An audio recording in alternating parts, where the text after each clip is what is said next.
Hey guys, a little bit of a follow-up from the video I posted yesterday. Last Sunday, 3 days ago, I did a full on-the-water review of the Lowrance Ghost, and I just put it up yesterday on the channel. If you haven't had a chance to check it out, make sure you take a look at it. Just a full review of the motor itself, and just showing its capabilities and how, excellent a trolling motor it actually is. But in that video, two things. Number one, I wanted to show you a bracket that I had mentioned, and then there was one feature that I forgot to show you on the water, so I'll show you here in the garage with the trolling motor itself. But first, let's get to the bracket. This bracket that you're looking at here, I mentioned it in the video. It's made by Rytech Marine. I'll put the name of the company on the screen there so you can see it, and I'll put it down below in the description as well. But gentleman named Ryan, who owns Rytech Marine, came out with this bracket for the LiveSight transducer, and it is just, it's awesome. Anybody who has a LiveSight knows that if you use the brackets that come with the transducer itself, you either have to mount it to the trolling motor for the forward view, or use a completely different bracket and put it on the bottom of the trolling motor to get the down view. To go back and forth, it's a headache. I mean, you literally have to change the mount. It's not something that I would even probably do on the water. So Rytech Marine came out with this bracket here, and it allows you to use the forward and the down view and switch back and forth in a matter of seconds.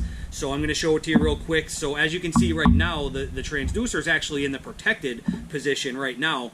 When you're not using it, you can fold it up on top like this. There's a pretty good nose to it right here with a gap there, so if you hit a stump in the front, you're not even actually going to hit the motor. You're going to hit the Rytech Marine bracket itself, so it actually protects the nose of the motor as well a little bit there.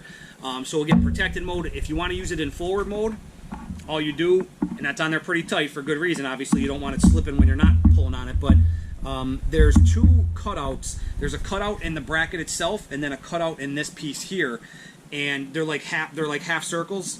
So what you do, all you do is line them half circles up just like that, and now you're at the perfect angle for the forward view on the LiveSight.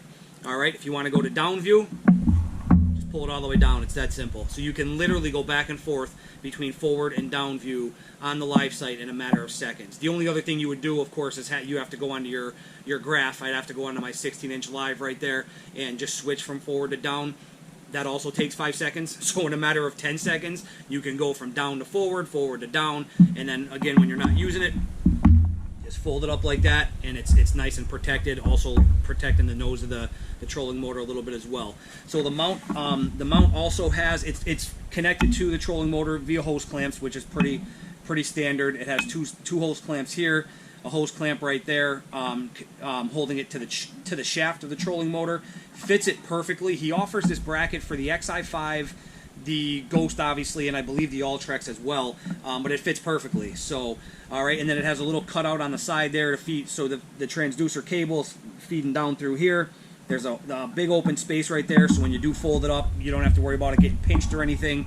And then he has a cutout. Actually, there's a cutout on each side, so you can feed the transducer through whatever side you want. It's protected by a rubber grommet there, and then you just run the transducer cable up. So, all right, guys, so I just wanted to show that again. Rytech Marine LiveSight transducer bracket. I am in no way, shape, or form sponsored by Rytech Marine. I paid full price for this bracket just like everybody else would.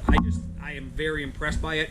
The design is perfect, and it's very well built. So I just wanted to show you guys, anybody who's running a LiveSight, you got to check this out, especially if you like to use it in both views like I do. I didn't want to have to commit to forward or down. I like being able to use either one. So, all right, so the other thing I'm going to mention on the trolling motor itself, which I didn't show on the water yesterday, and it didn't hit me until I actually got home. I'm going to jump up in the boat real quick. I want to show you how the head of the trolling motor, it auto-corrects when you go to stow the trolling motor, when you pick it up out of the water and go to lay it back down. I just want to show you how the head of the trolling motor auto-corrects itself. Again, it's just another small feature that Lowrance put on this trolling motor, and it pretty much comes in handy. You never have to worry about where the head of the trolling motor is facing when you want to lift it up out of the water. And then when you put it back down in the water, after I show you what it does, when you put it back down in the water, it goes right back to the same position that you had it in before you picked it up. So let me jump up in the boat and I'll show you what I mean. Alright guys, let me show you what I mean by the lower unit of the trolling motor auto-correcting itself when you stow it back up onto the boat. So let me drop it down. Bear with me, I'm in my garage here. I can't stand up, for the ceiling is too low. So I'm doing this kneeling, so bear with me a second here. So we'll get it turned or dropped in. and you're going to see the lower unit of the trolling motor just went straight. It went to the position of where you have the foot pedal. So what's going to happen is when you go to pick it back up out of the lake, it's going to auto-correct itself to make sure it lays flat on the mount when you bring it up. So I'll show you exactly what I mean. You're going to pick it up, and you see what it just did there? It auto-corrected itself, so now when I bring it up onto the base, onto the mount, it lays nice and flat. It's going to do that no matter what position that trolling motor is in when it's in the water. I'll show you what I mean. So I'll do it up here so I don't hit it off the tongue of my trailer. I really wish I did this when I was on the lake, but so you can see even if the trolling motor is facing the back of the boat, it's completely backwards. All right, what it's gonna do? Pick it up. It's gonna go left or right, whatever position is closer for the trolling motor. That's the position it's gonna go to. And again, you can see it's gonna come up and lay nice and flat on the base there. So again, just another nice little feature that Lowrance put into this motor, so you never have to worry about the lower unit of the trolling motor, what position it's in when you're bringing it up out of the water. All right, and then whenever you drop it back in, it's going to go to whatever position the foot pedal is in. So I haven't touched the foot pedal, so I'm going to drop it down, and it's going to go right back to facing the back of the boat. So there you go. You can see it went right back to facing the back of the boat. All right, so it's, again, just another cool feature that Lowrance added. So hopefully you guys find that helpful. I apologize, I forgot to put that in the video yesterday, from the video I posted yesterday on the Lowrance Ghost review. So if you guys have any other questions, feel free, as always, to leave them below. I'll get them answered for you. And make sure you check out that Rytech Marine mount if you're running that LiveSight. That thing is worth its weight in gold. So thanks, guys. Appreciate it, as always. Have a good day.